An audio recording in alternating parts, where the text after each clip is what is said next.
வணக்கம்.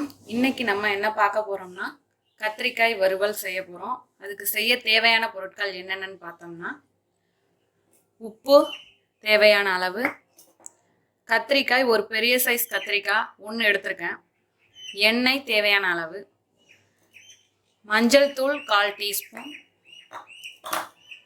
மல்லித்தூள் 1 table spoon, 1/2 teaspoon தனி மிளகாய் தூள்,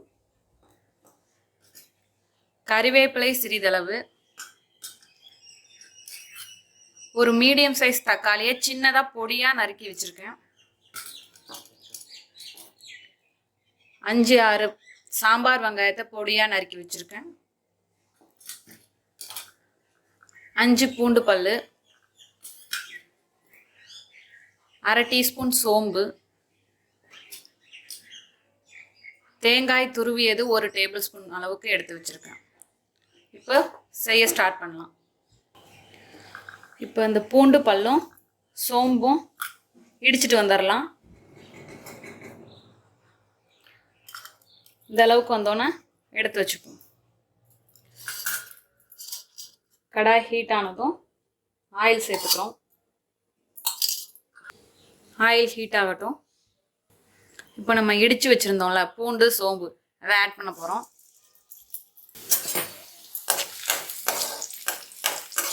நல்லா பொரிஞ்சு வந்ததும் வெங்காயம்,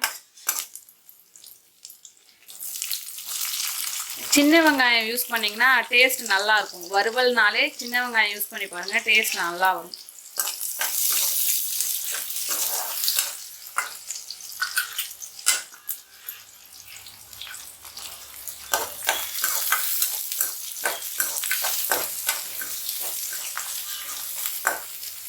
நல்லா வதங்கட்டும். இப்போ கருவேப்பிலை சேர்த்துக்கலாம்.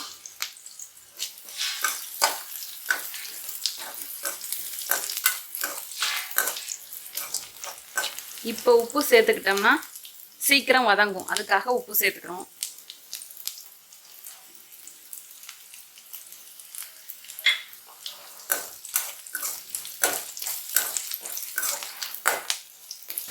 இப்போ தக்காளி ஆட் பண்ண போகிறோம்.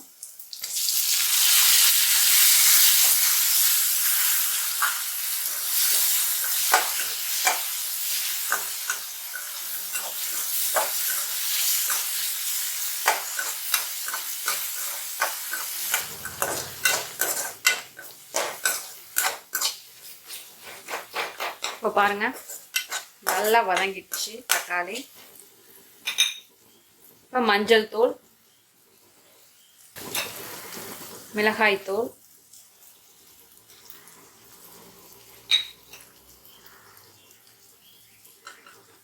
மல்லித்தூள் எல்லாத்தையும் சேர்த்து ஆட் பண்ணி வச்சுருக்கோம்.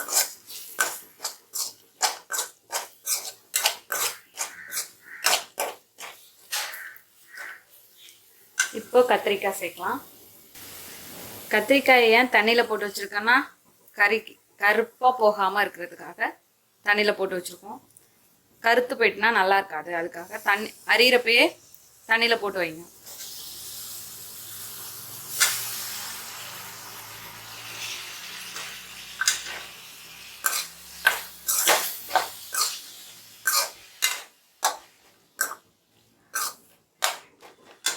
இப்போ தண்ணி சேர்த்துக்கலாம். கத்திரிக்காய் வேகிற அளவுக்கு தண்ணி சேர்த்துக்கோங்க.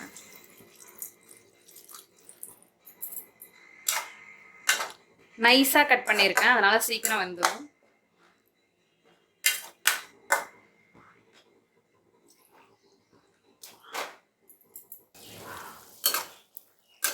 இடையில இப்படி கிளறி விட்டுக்கோங்க.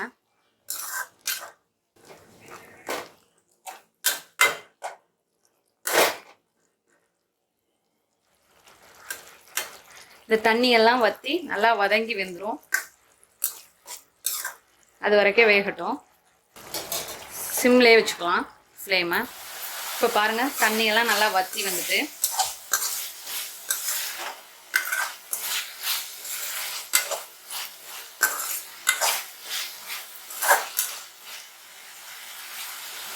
நல்லா எண்ணெய் பிரிஞ்சு வருது பாருங்கள். இப்போ நம்ம தேங்காய் துருவி வச்சுருக்கோம்ல, இது 1 டேபிள் ஸ்பூன் அளவுக்கு நான் திருவி வச்சுருக்கேன்.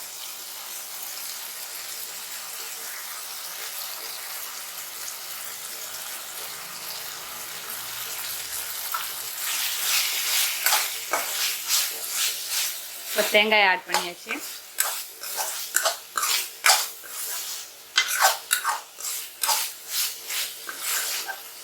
உங்கள் காரத்துக்கு ஏற்ப மிளகாய் தூள் ஆட் பண்ணிக்கோங்க. ஏன்னா அந்த தேங்காய் போடுறதுனால அந்த மிளகாய் தூள் காரம் வந்து இதில் ரொம்ப தெரியாது. அதனால கொஞ்சம் கூட போடுறதுனா போட்டுக்கலாம். சிம்லேயே இருக்கட்டும் ஸ்டவ்வு. இன்னும் நீங்கள் முருகலாக வேணும்னா சிம்லேயே போட்டிருந்தீங்கன்னா அப்படியே முருகி வந்துடும். நான் இந்த ஸ்டேஜில் ஆஃப் பண்ணிக்கிறேன். பாருங்கள் எப்படி வந்திருக்குன்னு. நம்மளோட அருமையான அற்புதமான கத்திரிக்காய் வறுவல் தயாராகிடுச்சு. சூப்பராக இருக்குது.